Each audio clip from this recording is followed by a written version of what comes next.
Voilà, make-up terminé. Je vais rajouter je vais dire mon récil. Récil, ma mère, elle disait ça. Mais plus personne dit ça, si. Je me présente pour ceux qui ne me connaissent pas, je m'appelle Gaëlle, je suis une passionnée de make-up, ce n'est absolument pas mon métier, je suis infirmière dans la vie, mais au travers de cette chaîne, je veux partager avec vous ma passion du make-up. Alors, si vous voulez apprendre des choses sans vous prendre la tête, si vous voulez découvrir des nouveautés, ou si tout simplement vous avez envie de partager votre expérience beauté avec moi, c'est par ici que ça se passe. Aujourd'hui, on se retrouve pour tester la nouvelle palette de chez Martine Cosmetics, la Faut que ça brille. Au cas où vous étiez dans une grotte ces dernières années, Martine Cosmetics, c'est la marque de la youtubeuse Gaëlle Garcia Diaz. D'ailleurs Gaëlle, si tu me regardes, je tenais à te dire que tu as un très très joli prénom. Moi, c'est une youtubeuse que j'aime beaucoup, c'est un personnage que j'aime beaucoup, donc le personnage de Martine qui est très nature, on va dire. Elle a donc créé cette palette pour les fêtes. Au niveau du packaging, on a une palette dorée qui brille tout simplement. Et puis en relief, on a le M, donc le logo de la marque de Martine Cosmetics avec des petites paillettes qu'on sent donc en relief. À l'intérieur, nous avons 8 fards, 4 mats, 4 irisés. On a plutôt des fards au niveau des mats qui sont nude et les fards métallisés qui sont dans les dorés, cuivrés. Au niveau des swatchs, nous avons donc le fard Giselle qui est un nude beige, le fard blanche qui est un beige sable au sous-ton champagne, le fard Agnès, un doré, le Solange, un vieux rose poudré, le Eugénie, un cuivré au sous-ton rosé, le Nicole, un cuivré au sous-ton plutôt orangé, le fard Apolline qui est un rose, et le fard Antonine, un nude rosé aussi au sous-ton pêche. Au niveau de la texture, ce sont des fards qui sont crémeux. J'ai fait un passage pour chaque fard. Il y a juste le fard Nicole qui a l'air un petit peu plus sec que les autres. Voilà tout pour faire un make-up festif. C'est donc le make-up que j'ai actuellement sur les yeux. Si ça vous intéresse, restez avec moi. C'est parti pour le make-up. Alors, ce que je vais commencer par faire, c'est délimiter mon coin externe avec de la poudre libre et le pinceau de chez Morphe, le M164. Et donc, je vais mettre un petit peu de poudre ici pour ne pas dépasser. Si vous voulez savoir où est la limite à ne pas dépasser, vous prenez un pinceau, vous le mettez au niveau de l'aile du nez et au niveau de la fin du sourcil en fait. Et c'est là qu'il ne faut pas dépasser, sous peine de faire de fermer le regard, d'abaisser les yeux au lieu de les lifter. Avec mon pinceau 228 de chez Zoeva, je vais avec la teinte Giselle poudrer ma paupière. Et je fais bien parce que ma base s'est un peu enfoncée dans mon pli.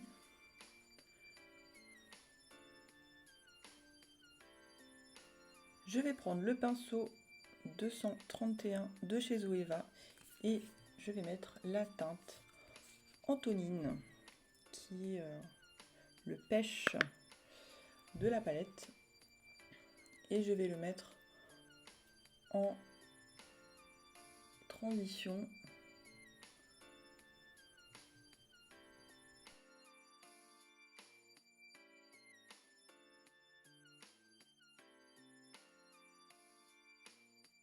Alors les fards, le fard en tout cas là, il est bien pigmenté, bien crémeux. Il se travaille très bien.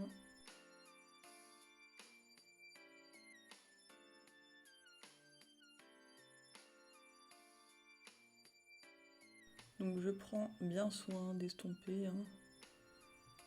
Et Je remets pas forcément tout le temps de matière dessus. Après l'avoir posé, je vais quand même un peu estomper vers le haut. Pour travailler votre couleur de transition, qui va être la couleur normalement la plus claire, il faut que vous regardiez bien droit, le miroir devant vous, les yeux ouverts, pour placer la couleur en tout cas. Une fois que vous avez placé la couleur, vous pouvez fermer les yeux pour dégrader, mais pour placer la couleur, il faut toujours avoir les yeux ouverts pour créer cette ombre au-dessus de l'œil pour agrandir le regard. Ensuite, dans la continuité de la couleur d'en haut, hein, je prends la même couleur, donc Antonine, et je descends en dessous de mon ras de cils inférieur. Et donc je vais créer une continuité de la forme que j'ai fait en haut. Et donc pour ceci, j'ai pris le pinceau de chez Morphe M574, qui est un pinceau crayon, qui est un pinceau précis. Bon, la couleur, y a rien à dire, ça se travaille super bien, très très agréable. C'est pas poudreux.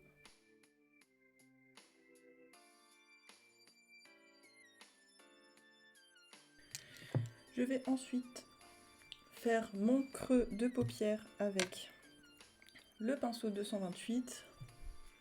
Et donc je vais vraiment aller dans le creux de paupière qu'on voit pas trop chez moi. Et pour ça, je vais prendre la teinte Apolline.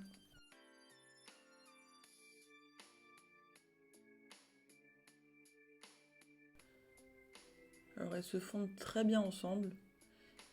Peut-être même un peu trop bien, je dirais. Parce que je ne vois pas de... Je sais pas, je vois pas de grosse différence en fait sur l'œil.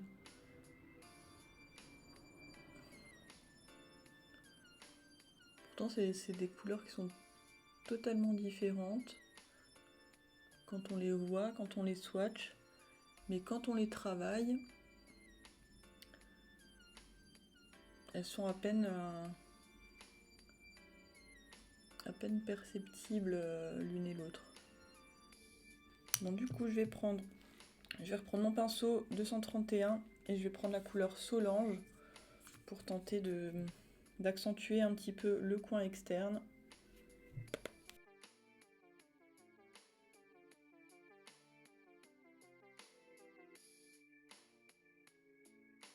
Un petit peu plus parce que je ne vois rien.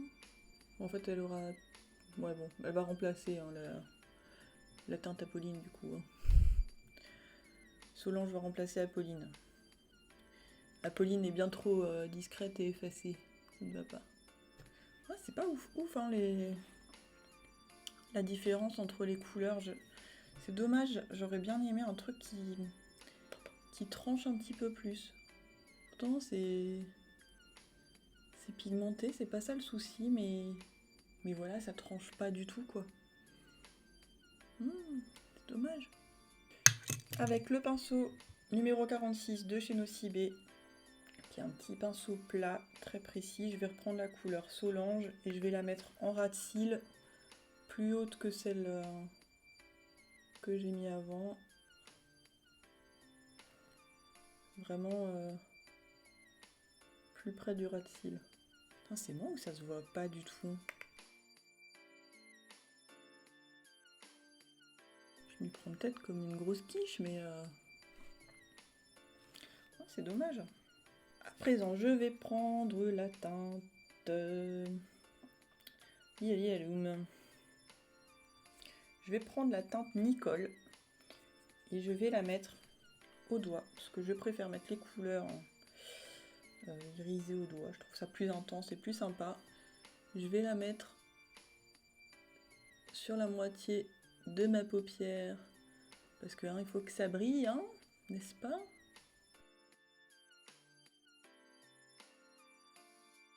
Je vais bien l'intensifier.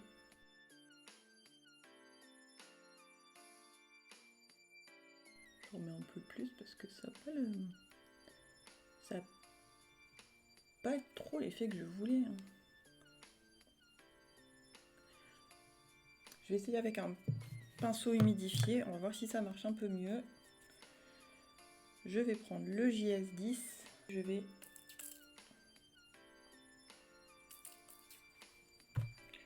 humidifier un peu. Donc là, je tente de faire un aplat avec le pinceau humidifié. Ça m'énerve, c'est...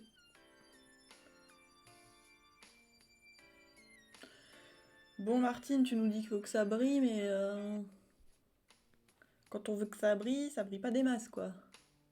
Non, je pose, c'est peut-être moi, hein. Je sais pas, je remettre au doigt. J'ai l'impression que j'ai plus enlevé qu'autre chose. Bon, c'est un peu mieux. Bon, faut y aller quand même. Hein.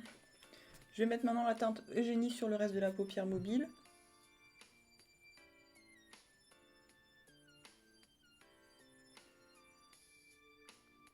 Un peu plus facile celle-là, je trouve. Et avec le doigt, j'essaye de les fondre toutes les deux ensemble.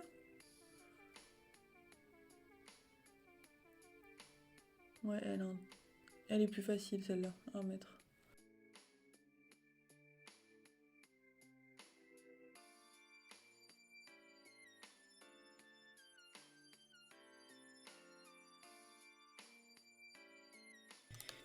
Et je vais prendre le pinceau boule V15 de chez BH Cosmetics et je vais prendre la teinte blanche que je vais mettre en coin interne.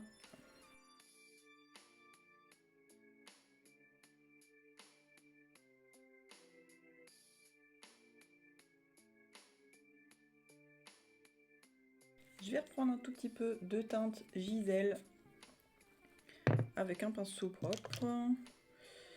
Le JS6 de Morphe et Jeffree Star et je vais reprendre un tout petit peu de teinte Giselle, donc qui est la plus claire pour venir donner un peu de lumière ici en dessous de mon arcade sourcilière. Je vais quand même rajouter du crayon marron en ras de cils. Moi j'aime bien oui, une petite couleur un peu plus foncée, mais pour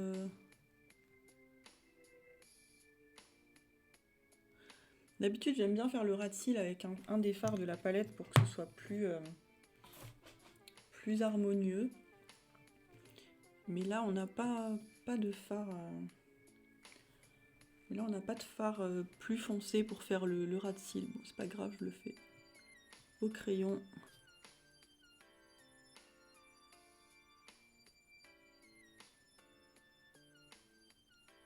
Je le fais pas vraiment net, je le fais un petit peu... J'appuie pas trop sur le crayon. J'appuie pas trop sur le crayon pour qu'on devine juste la petite ligne, mais pas qu'on la remarque trop.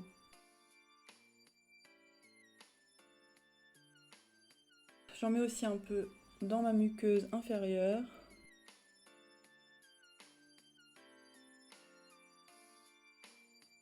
Et le crayon que j'ai pris, c'est le crayon de chez MAC, Stubborn Brown. Voilà, make-up terminé. Je vais rajouter je vais dire mon récil. Récil, ma mère, elle disait ça. Mais plus personne dit ça, si. Donc je vais mettre mon mascara et mon rouge à lèvres. Et puis on se retrouve tout de suite pour le résultat final et le bilan. Alors je suis assez mitigée. Alors à première vue, au swatch, les fards sont bien crémeux, bien pigmentés. Au niveau du travail des fards, c'est pas mal du tout. J'ai pas eu de problème pour travailler les fards mat. Par contre, en ce qui concerne les fards irisés, je trouve ça dommage. Je trouve que ça manque un petit peu d'intensité. En sachant que la palette s'appelle Faut que ça brille, je trouve ça dommage qu'il n'y ait pas plus de paillettes, pas plus d'intensité au niveau des fards irisés. notamment au niveau, le fard Nicole. En tout cas, Eugénie et Blanche, et ça va. C'était plus intense que le fard Nicole, que j'ai trouvé un peu plus sec et un peu plus compliqué à travailler. Dans l'ensemble, après, c'est une belle palette. Moi, ce qui me chagrine un petit peu, c'est ce manque de fard,